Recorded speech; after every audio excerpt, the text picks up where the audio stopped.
Bonjour, nous sommes Céline et Chloé, les fondatrices de la Cocotte Minute, et nous sommes ravis de vous retrouver pour le 3e et dernier cours sur les podcasts. Cette fois-ci, nous vous invitons dans notre cave. Nous allons nous pencher de manière plus concrète sur la construction d'un podcast, notamment celui de la Cocotte Minute. Nous allons aborder la création des épisodes, leur lancement et les enjeux de la production d'un podcast natif qui vient de se lancer comme le nôtre. Nous sommes ravis de vous partager notre expérience, celle de la Cocotte Minute, notre podcast créé il y a 6 mois. C'est quoi l'origine de la cocotte ? C'est quoi l'idée de départ ? Pour créer un podcast, il faut bien évidemment une idée de départ qui sera la base de la construction du concept. La Cocotte Minute est née d'une volonté de liberté d'expression et d'entrepreneuriat. L'origine de la cocotte. Un jour, je suis venue prendre un petit café chez toi, qui était un peu dégueu d'ailleurs. Et à un moment donné, je t'ai lu les textes que j'écrivais, qui me venaient comme ça, selon mes inspirations. Et franchement, je les ai tout de suite adorés et je me suis dit qu'il fallait absolument faire des podcasts. Tu m'as tellement motivée que je me suis dit, pourquoi pas ? Et alors, on a foncé sur la création du concept, de l'univers, on a essayé de trouver le nom. On s'est dit en fait qu'on avait envie d'entendre un podcast court sur des sujets qui nous touchent au quotidien, sans prétention, mais pour réfléchir un peu quand même. Et du coup, on est parti sur la Cocotte Minute. Et nous voilà maintenant à produire du contenu pour vous. Et franchement, on s'éclate.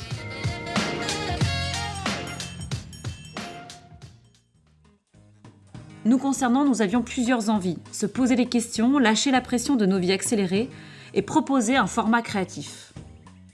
Nous avons donc décidé de lancer un format de 5 minutes sous forme de chronique. L'idée était d'aborder à chaque fois un sujet avec un point de vue et un habillage sonore drôle et original pour donner une touche de légèreté au contenu. Le concept est la réalisation du podcast. Nous allons reprendre dans cette première partie les éléments indispensables évoqués dans le deuxième cours et les illustrer par rapport à notre podcast. Nous avons défini d'abord une cible. Nous avons en effet décidé très vite que ce seraient des femmes proches de nous, des trentenaires, actives, qui dans leur vie aimeraient faire une petite pause de quelques minutes pour réfléchir ou lâcher la pression. L'idée à ce moment précis est de construire en fait un persona avec des qualités, des habitudes, des valeurs et des attentes. On décrit en réalité l'auditeur lambda qui écoutera les podcasts. L'idée également était d'avoir un positionnement clair, qui, s'il ne l'est pas dès le départ, pourra du moins être ajusté à la sortie des épisodes. Notre cible s'est rajeunie d'ailleurs au fur et à mesure des épisodes et aujourd'hui 40% de nos auditeurs ont entre 25 et 30 ans. Pour définir notre positionnement, comme nous l'avons expliqué dans le second cours, un état des lieux doit être fait au préalable. Nous avons alors écouté des podcasts, regardé chacune des catégories d'Apple Podcasts, scrollé Instagram, Facebook, pour être sûr d'avoir une bonne vision. D'une part sur le type de podcast, mais aussi sur les différents tons ou propositions artistiques des producteurs.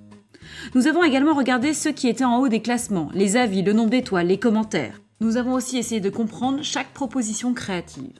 Ensuite, nous avons fait nos choix.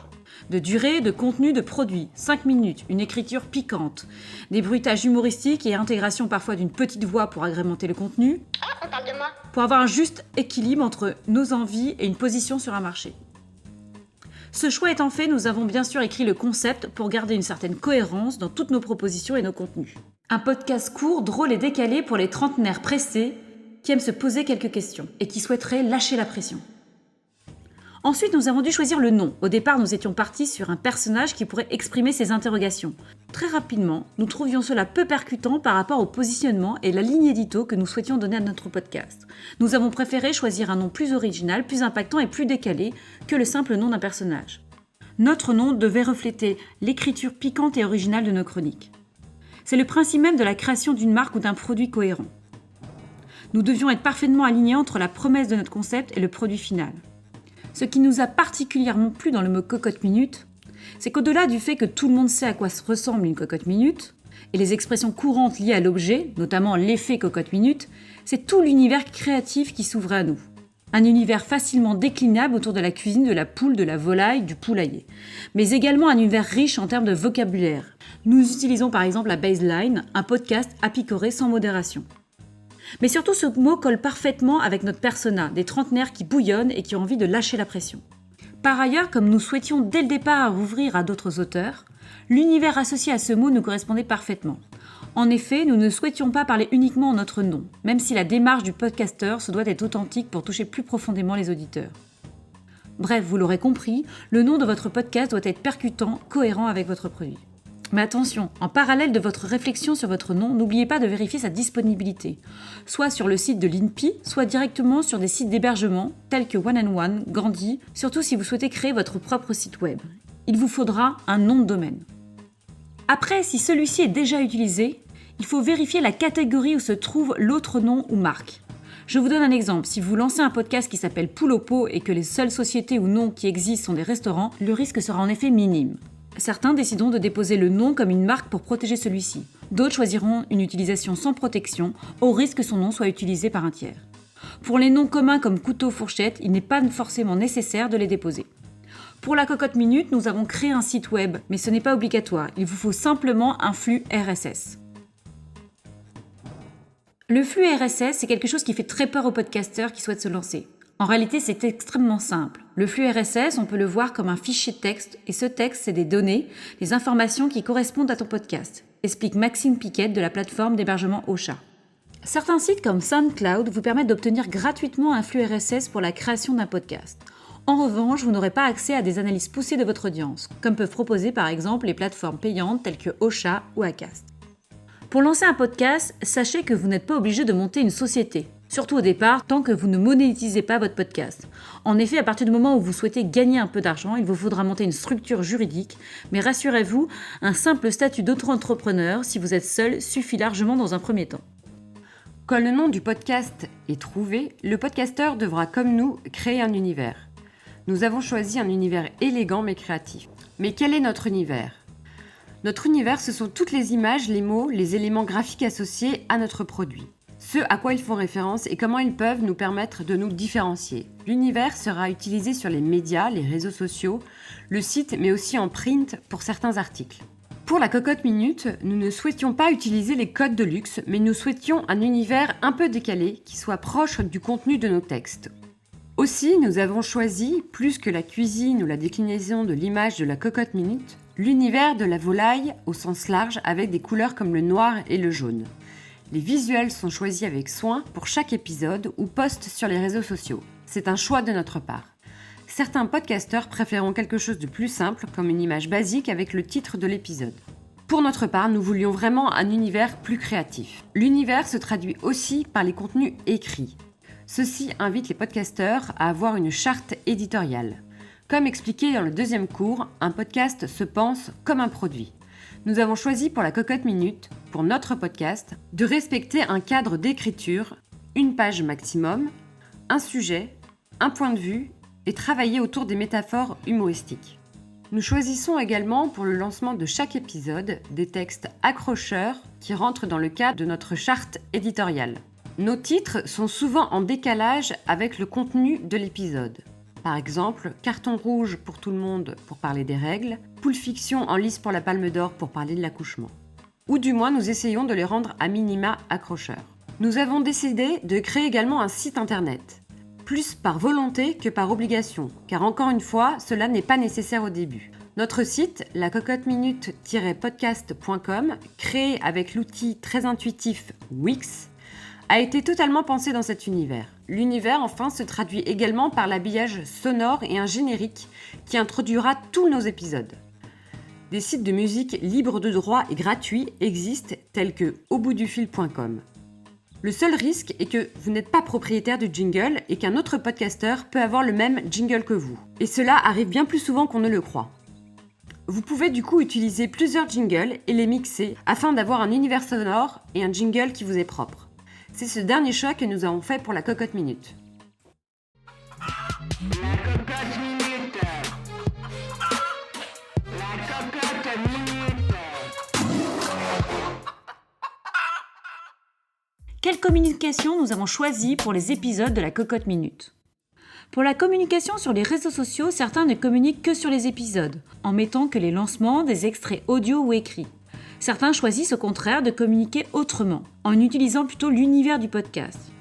Ils utiliseront par exemple des citations d'écrivains selon l'humeur du moment, posteront des vidéos sur leur vie de podcasteur. Par exemple, Valérie Tripp pour Chiffon Podcast, Pauline Grisoni pour La Leçon ont décidé d'avoir un compte personnel et de communiquer avec leurs auditeurs à travers leur compte Instagram. Certains aussi lanceront par exemple des concours, des débats pour engager leur communauté. Autant de possibilités finalement qui existent pour échanger avec les auditeurs et créer toujours plus d'engagement. Après, selon les réseaux sociaux utilisés, Facebook, LinkedIn, Instagram, Twitter, le choix éditorial diffère. En effet, pour Facebook, qui a un flux qui se partage très facilement, nous avons choisi par exemple, nous, de rebondir sur les articles qui sont proches de notre univers, dans les messages ou dans le ton. Pour Instagram, qui est beaucoup plus axé visuel, nous alternons des extraits d'épisodes et des visuels en lien avec notre univers, qui feront parler de la Cocotte Minute. C'est un ton proche et parfois humoristique sur le lâcher-prise, la prise de recul ou encore notre quotidien. L'idée étant bien évidemment à chaque fois d'accrocher l'auditeur et de l'inviter à écouter les épisodes de la Cocotte Minute. Quel est le processus créatif d'un épisode de la Cocotte Minute ? La création d'un épisode se fait en plusieurs étapes. Tout d'abord, le choix du sujet. Le sujet interviewé ou le sujet abordé. Pour nous, le sujet abordé a été parfois défini avant ou est le résultat d'une inspiration de notre vie courante ou de notre quotidien. En effet, les sujets que nous abordons viennent souvent suite à un vécu, un constat ou une question que l'on se pose à un moment donné dans notre vie. Cela peut prendre 1 heure ou plusieurs jours. L'écriture du texte faite, nous enregistrons directement sur GarageBand, le logiciel natif de l'univers Mac. Nous avons pour notre part investi dans un micro de la marque Yeti. Nous coupons régulièrement pour obtenir le meilleur son et surtout la diction la plus naturelle possible. Il est très difficile de lire de manière naturelle un texte écrit. L'enregistrement ne se fait jamais d'un seul coup. C'est un travail qui peut parfois nous prendre plusieurs heures pour seulement quelques minutes d'épisode. Une fois l'épisode enregistré, nous passons à l'étape montage, toujours sur GarageBand. Le montage permet d'éliminer tous les bruits qui polluent l'écoute, d'insérer des bruitages humoristiques avec cette petite voix qui fait notre caractéristique, On parle encore de moi, décidément je suis la star. ou un habillage sonore au sens plus large. Le montage peut prendre plusieurs heures. Pour la Cocotte Minute, nous écrivons souvent en pensant au bruitage et au montage en amont. Mais pendant le montage, d'autres idées peuvent arriver et nous les rajoutons donc au fur et à mesure. Ensuite, nous passons du temps également pour choisir un titre qui doit être le plus percutant possible et en décalage avec le contenu. C'est notre marque de fabrique. Quels sont les enjeux de la Cocotte Minute ? Pour un podcast natif comme la Cocotte Minute, il existe plusieurs enjeux. Réussir à séduire les auditeurs et à constamment se renouveler, créer un maximum d'engagement avec nos auditeurs, évoluer dans le secteur audiovisuel, exister en tant que podcast natif dans cette nébuleuse, trouver un moyen de monétiser notre podcast. Le premier élément qui mérite d'être travaillé, c'est bien évidemment le contenu et le produit de ce que nous avons évoqué précédemment. Construire un contenu de qualité dans la durée qui pourra répondre aux attentes de la cible. C'est ce qu'on appelle le market fit. À chaque épisode, il est intéressant d'avoir le retour des auditeurs sur le contenu, savoir ce qui plaît ou ce qui ne plaît pas, soit sous forme de post ou sous forme de sondage sur Facebook ou Instagram. Il sera important également de vérifier le cadre juridique. En effet, même si l'environnement des podcasts reste très libre, un cadre juridique est à respecter. Pour le contenu, nous devons bien évidemment respecter les règles de discrimination et ne pas être dans le jugement, ce que nous déplorons par exemple sur les réseaux sociaux. Aussi, nous mettons souvent de la légèreté ou de l'autodérision pour garder une certaine neutralité dans nos propos.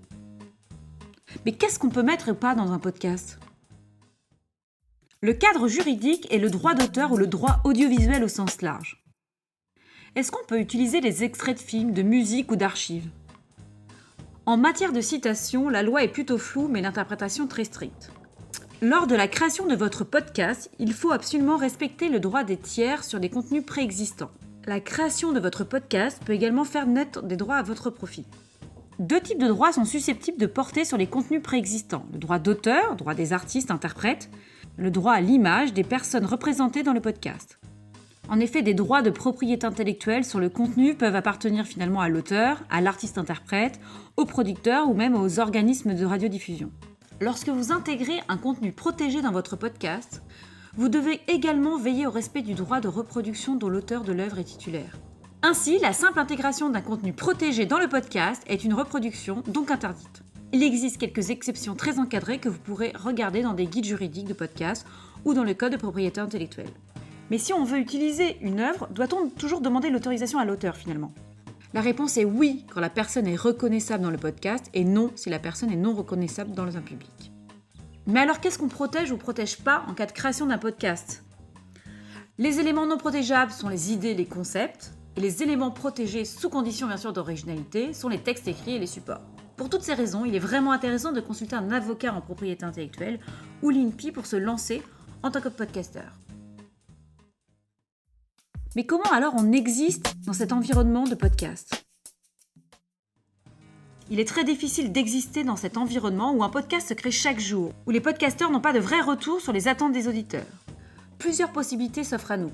Faire une campagne de marketing de sponsoring, se faire repérer par les critiques de podcasts ou de recommandations de podcasts, comme ICO, Podcast Zap, Podmust ou encore Podcastéo. Certains pourront mettre en avant notre podcast ou faire un portrait de notre profil. Signer avec une plateforme de diffusion comme CBL par exemple, faire un communiqué de presse pour attirer les journalistes, inviter des influenceurs dans notre podcast pour profiter de leur communauté. Nous avons choisi pour notre part les liens avec les critiques de podcasts et les plateformes pour se faire connaître. Mais comment alors on avance sur la question de la monétisation ? Quand nous avons lancé notre podcast, nous avons choisi de ne pas monétiser celui-ci tout de suite. Nous souhaitions en effet nous concentrer sur le contenu. Mais aujourd'hui, après une vingtaine d'épisodes, nous avons une autre démarche.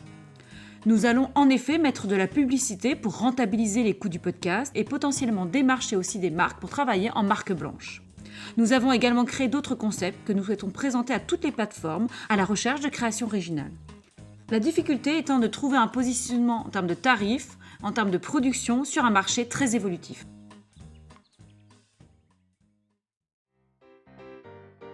On vous a bien motivé ? Vous voulez vous aussi vous lancer dans la création d'un podcast ? Nous allons vous proposer de travailler sur un petit exercice. Premièrement, imaginez et décrivez un concept de podcast. Pour cela, nous vous demandons de définir les éléments suivants: la cible, le format et la durée. Décrivez en 20 lignes le concept de votre projet, le type de produit, l'univers et l'écriture, en apportant des solutions de déclinaison de votre produit dans le temps. En quoi votre podcast est-il différent de ce qui existe déjà ? Deuxièmement, argumentez le choix de votre concept en apportant des éléments de contexte, d'opportunité et illustrez vos propos par des chiffres. Quelle marque alors pourrait être intéressée par votre produit et pourquoi ? Merci pour votre écoute et à très bientôt.